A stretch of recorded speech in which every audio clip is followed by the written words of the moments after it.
Hello and welcome to DC808 on the Wire. I'm Chad Blair with Honolulu Civil Beat, and it is our post-election wrap-up. Joining me today, as always, is Michael Levine in our Washington, D.C. Bureau. Aloha, Michael. Aloha, Chad. And a special guest today, Neal Milner, a professor emeritus at the University of Hawaii and also a political analyst for KITV who also comments for Civil Beat. Neal, good to be with you. Good to be here. Okay, my first big question is, was the election in Honolulu a referendum on the rail project? Mike, I'm going to go to you first. Of course, Kirk Caldwell elected mayor over Ben Cayetano. I think that it's not a perfect referendum. I mean, it wasn't rail that was literally on the ballot, but it was the major issue of the campaign. And if you put it together with the votes in 2008 and 2010, neither of which, again, were perfect referenda, but when you put those three together, this is three successive general elections where the public hasn't had an option to, put something in the way of rail, and they chose to move forward. So that's three straight times.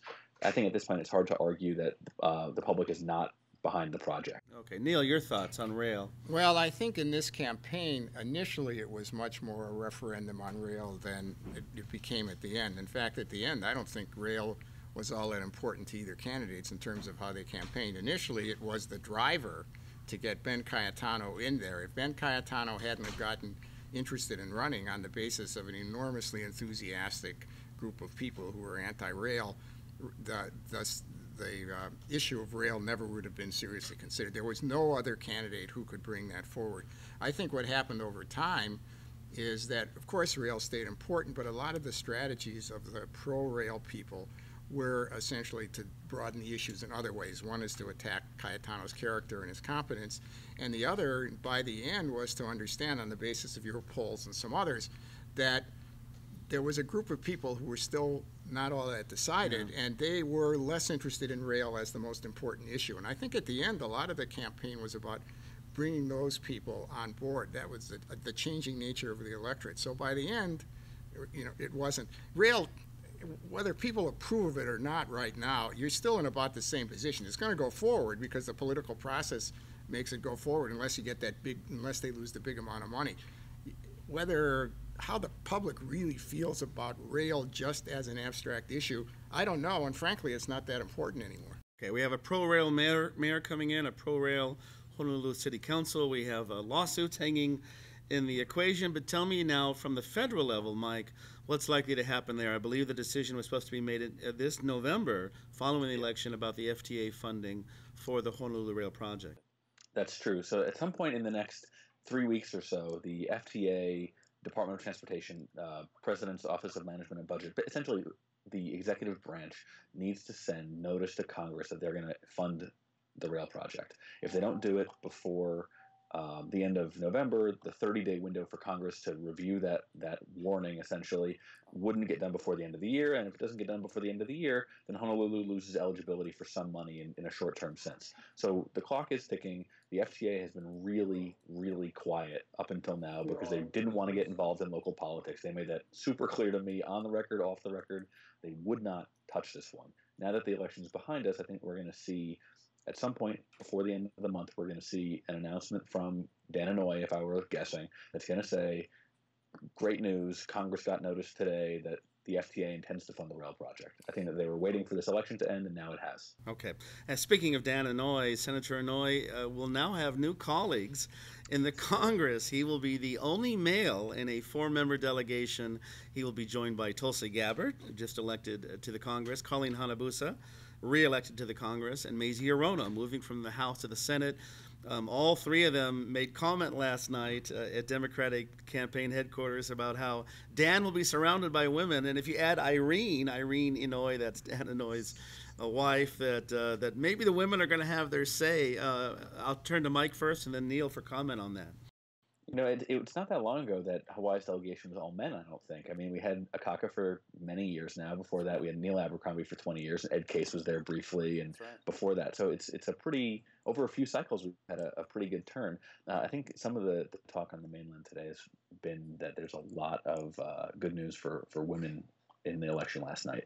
Not only women candidates and having the most women ever in the Senate, including Mazie Hirono, but also women's issues became one of the drivers of Democrats' success in some of those races. We saw Todd Aiken lost in Missouri, and we saw the Indiana race that went on one of those rape comments as well. Neal, your thoughts on the women's vote, Well, the women leadership role here? Women leadership role. First of all, I think Colleen becomes the mentor of Tulsi Gabbard. They have this they call it a buddy system. I mean, the first thing to remember is the more important link politically is that they pretty much share the same values and are likely to vote the same way. But it was interesting. KITV last night had a clip of Colleen Hanabusa giving a talk to St. Andrew's Priory, girls' school, young women. That's where Colleen went to school, if I remember correctly. That's right. Yeah. And she was very candid about how hard it was for her when she was in the legislature, the state legislature as a woman, including guys coming up to her saying, this is not a job for a woman in the leadership role. So, yeah, it was amazing. I mean, we did have Patsy Mink in this starting in the 70s, and then Pat Psyche. That's right, for a brief spell. So, that's right, for a brief spell. So, yeah, I think it's significant that, it's, again, where this is a place that's willing to elect women, and it's willing to elect people of color for sure. So, by the way, one other thing, something unusual, I'm sure unparalleled with all the other delegations. Both Colleen Hanabusa and Mazie Hirono are Buddhist. Tulsi Gabbard is a Hindu, and Senator Inouye is Methodist. So we have diversity there in terms of religion. Speaking of women, the last question I want to talk about is Linda Lingle.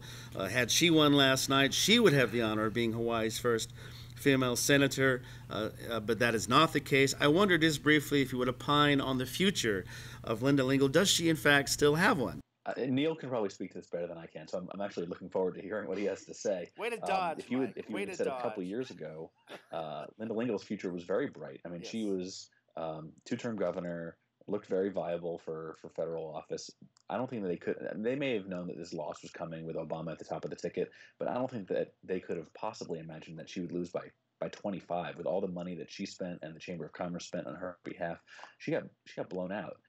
I'm not sure where she goes from here. I don't think she can go back to state politics or local politics. Maybe she'll run for Honolulu mayor. I'm just kidding. Neal, your thoughts on the future of Linda Lingle? She's only 59, two-term governor, former Maui mayor, former Maui councilwoman. Well, here's an advanced plug for what I think Civil Beat's going to publish of mine.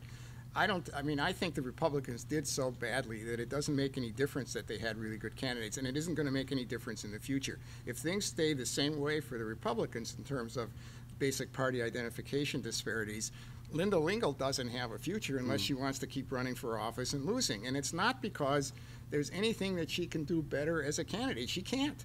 And so I'm sure they'll be happy to have her run again because I think they're going to have the same trouble next time. So if I were she, that's one of the things that I would consider very carefully. Is she competent enough to have a future? Yeah, in lots of places. Could she win offices in the future? Yeah, lots of places, but not necessarily here. So I think that's the real limitation. That doesn't say anything about how emotionally how she feels about this thing. And she won't be serving in a Romney administration either. Yes. Yeah. So that's true. Chad, I'm wondering if you and Neal can speak to is there any iota of possibility that she could become a Democrat? I mean, we've seen Mike Gabbard do it, which you would have thought wouldn't have been possible, at least on the social issues. What do you think? This is someone who campaigned for Sarah Palin and George Bush and John McCain, and I don't think it would pass the smell test if she tried to do that, although in many ways she really is a moderate Republican. I think she's pro-choice. And so forth. But well, remember, the reason that legislators do it, and I assume Mike Gabbard did it for the same reason. The tradition is you do it because you have more influence and power in the party. But why would Linda Lingle do it? They're not going to pick her to run for office. There are plenty of people who want to run for, the next high office for the Democratic Party that would be well ahead of her in line and would probably do better than she would, considering she'll always be labeled a Republican. I also don't think she would. I think she's too principled to go in that direction. So we're going to have to stop there. It's been a real treat talking with you guys. Mike, I hope you go get some sleep at this point. It was a long night. Mike Levine joined us in Washington, D.C. as always. And our special guest today, Neal Milner. You'll come back back again. Sure. Thank you. For DC808 on the Wire, I'm Chad Blair. A hooey ho.